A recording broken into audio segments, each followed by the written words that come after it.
শীতের দুপুর মানেই অন্যরকম একটা প্রশান্তি, কারণ শীতের দুপুরে রোদটা হয় নরম আর ঘরে প্রবেশ করা হালকা হিমেল বাতাস, তার উপর উষ্ণতায় জড়িয়ে রাখা ব্ল্যাঙ্কেট। আর ওই টাইমে যখন সবজির রান্না হওয়া সুন্দর একটা সুবাস ঘরে প্রবেশ করে রান্নাঘর থেকে, তখন বোঝা যায় যে নিশ্চয়ই মা আজকে স্পেশাল কিছু রান্না করছেন। আসসালামু আলাইকুম সবাইকে, আশা করি সবাই ভালো আছেন। চলে আসলাম আমার মায়ের হাতের শীতকালীন একটি সবজি রেসিপি নিয়ে। আজকে আমার মা করছেন রুই মাছের ঝোল তরকারি, আর তরকারিতে থাকবে লাউ, মূলা, ফুলকপি, সিম, টমেটো, আলু।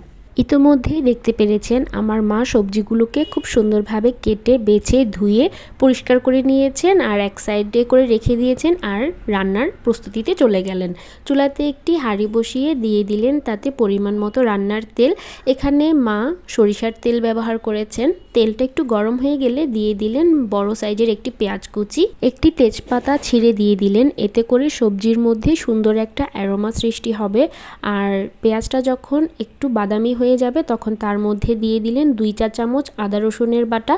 আর আদা রসুন বাটাটাকে একটু সময় নিয়ে কষিয়ে নিয়েছেন। আদা রসুনের পেস্টটা যখন খুব ভালোভাবে কষানো হয়ে যাবে তখন তার মধ্যে দিয়ে দিলেন 1 কাপ পরিমাণ পানি আর কিছু গুঁড়া মশলা।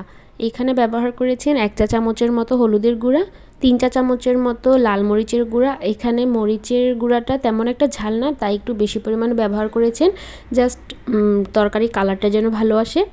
তারপর দিয়ে দিলেন 2 চা চামচ ভাজা জিরার গুঁড়া আর 2 চা চামচ ভাজা ধনিয়া গুঁড়া। গুঁড়া মশলাগুলো দেওয়া হয়ে গেলে দিয়ে দিলেন রুই মাছটা টুকরো টুকরো করে কেটে দিয়ে দিলেন। তারপর আরও 1/2 কাপের মতো পানি দিয়ে খুব ভালো করে নাড়াচাড়া করে মিশিয়ে ঢাকনা দিয়ে ঢেকে দিলেন 1 থেকে 2 মিনিটের মতো।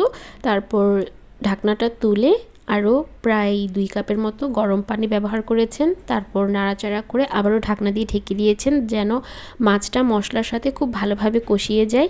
এই তো যখন মাছটা মশলার সাথে খুব ভালোভাবে কষানো হয়ে গিয়েছে তখন আলতোভাবে মাছগুলোকে উঠিয়ে অন্য সাইডে রেখে দিয়েছেন।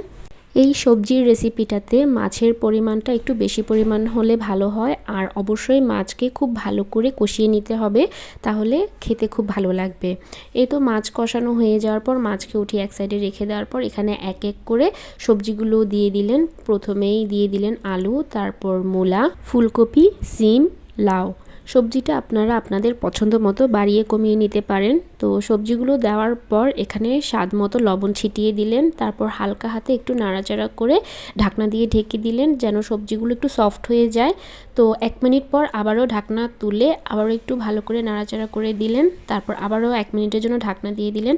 তারপর আবারও ঢাকনা তুলে দিয়ে দিলেন কিছু টমেটো, 4-5টি টমেটো 4 টুকরো করে কেটে এখানে দিয়ে দিলেন। তারপর এখানে ঝোলের জন্য ব্যবহার করলেন পানি। এখানে আমার মা 4 কাপের মতো পানি, এখানে গরম পানি ব্যবহার করেছেন। ঝোলটা আপনারা আপনাদের পছন্দ মতো বাড়িয়ে কমিয়ে নিতে পারেন। তো ঝোলটা দেওয়ার পর হচ্ছে একটু লবণটা চেক করে নিলেন। তারপর ঢাকনা দিয়ে ঢেকে দিলেন যেন সব কিছু খুব ভালোভাবে সেদ্ধ হয়ে যায়। এই তো প্রায় 3 থেকে 4 মিনিটের মতো সময় নিয়ে সবজিগুলোকে সুন্দর করে সেদ্ধ করে নিয়েছেন। তারপর ঢাকনা তুলে দিয়ে দিলেন কিছু কাঁচামরিচ আর কিছু ধনেপাতা থেতো করে এখানে দিয়ে দিয়েছেন। এতে করে সবজির মধ্যে কাঁচামরিচ আর ধনেপাতার ফ্লেভারটা খুব সুন্দরভাবে চলে যাবে।